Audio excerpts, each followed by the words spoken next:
Deborah, for those who are less familiar, tell us what you do in the wine world. Well, I have a number of different roles. Like a small version. Okay, number of different jobs.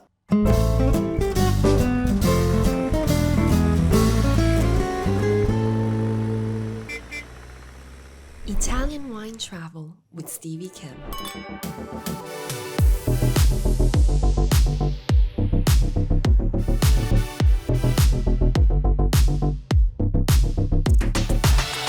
My name's Stevie Kim for Italian Wine Podcast. We are the media partner this year once again for Grandi Langhe 2026.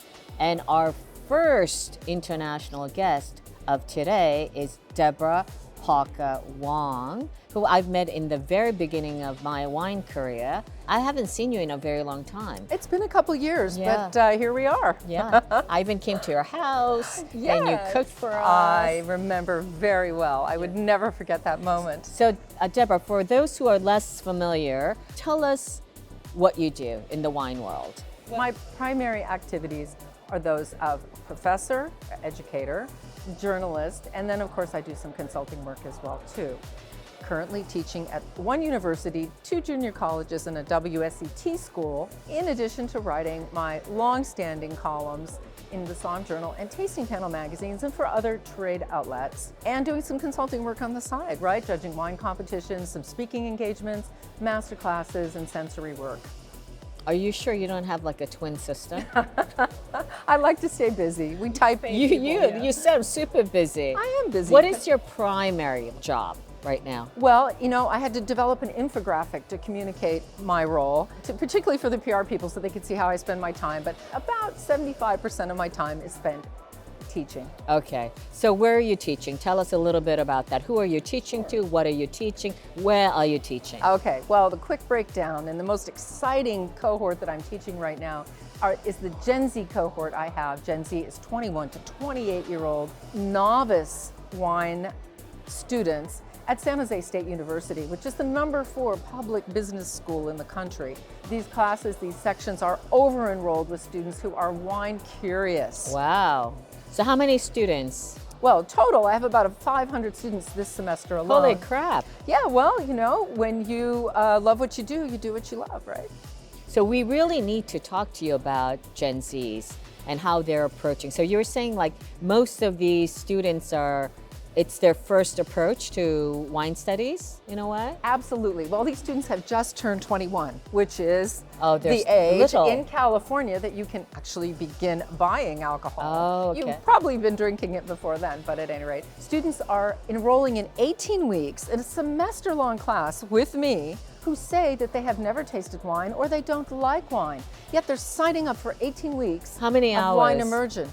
Well, the classes are actually rather long. They're close to 3 hours every week, so Wow. once a week for 3 hours. So I really do need to keep them. There's edutainment happening, I can tell you that. But the primary thing is making sure these students find a gateway wine, a wine they like, and approaching them with the concept of enjoyment, which is very, very different from the trade education model. But they still have to learn the grape. They will know Nebbiolo, they will know Piedmont, but they will drink Brichetto. So like how do you go about, like you have 18 lessons, right?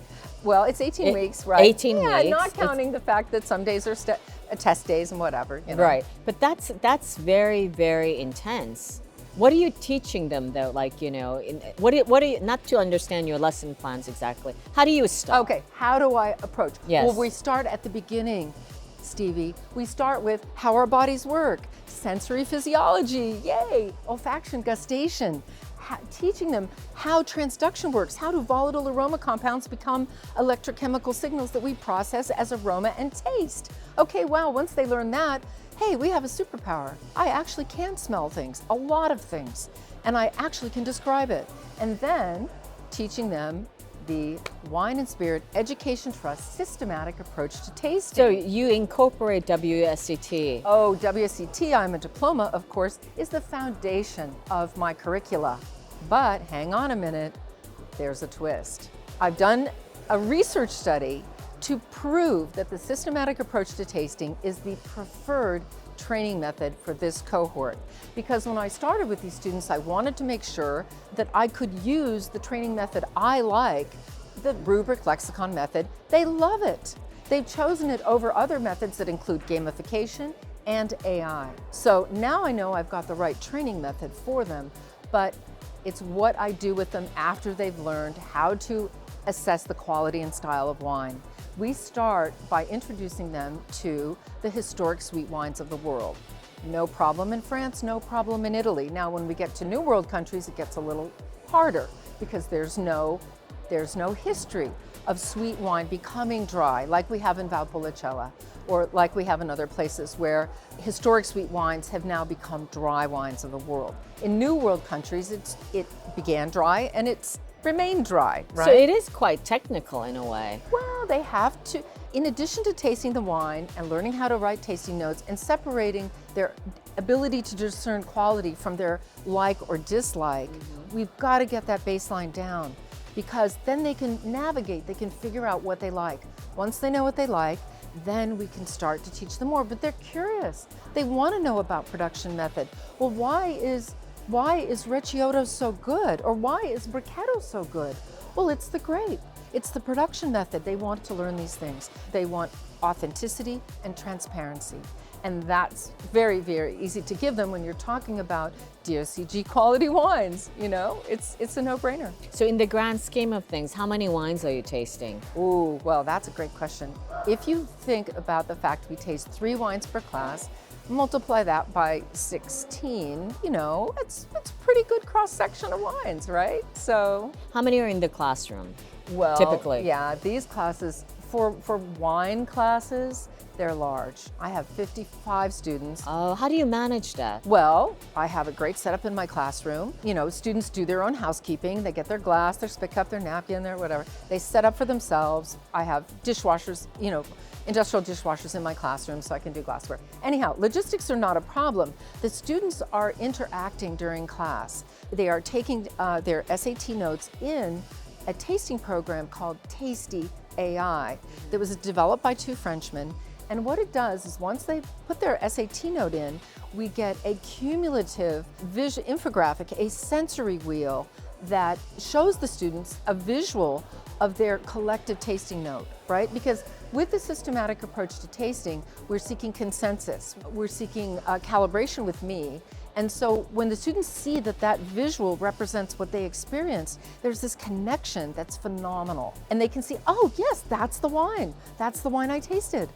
That's exactly how I described it, or what we agreed this wine is.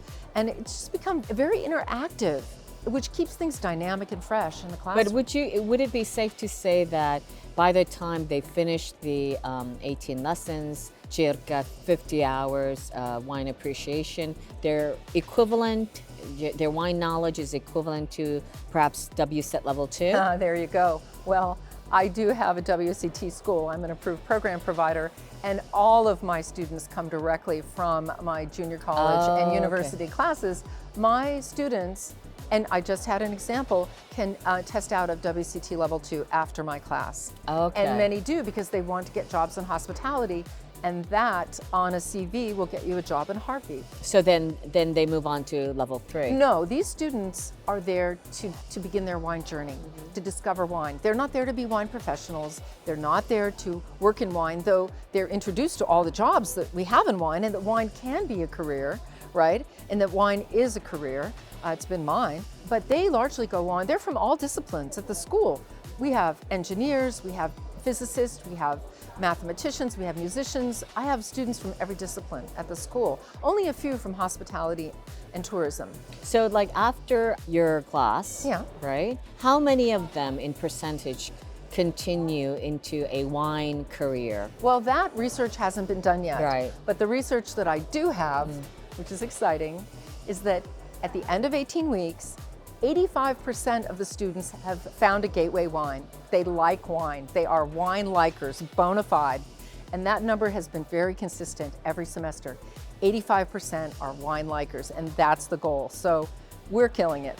You know, I feel like you have the holy grail to the Gen Z, you know, speaking to you just now. What is one suggestion that you would like to give to an Italian wine producer regarding how to speak and communicate with Gen Z?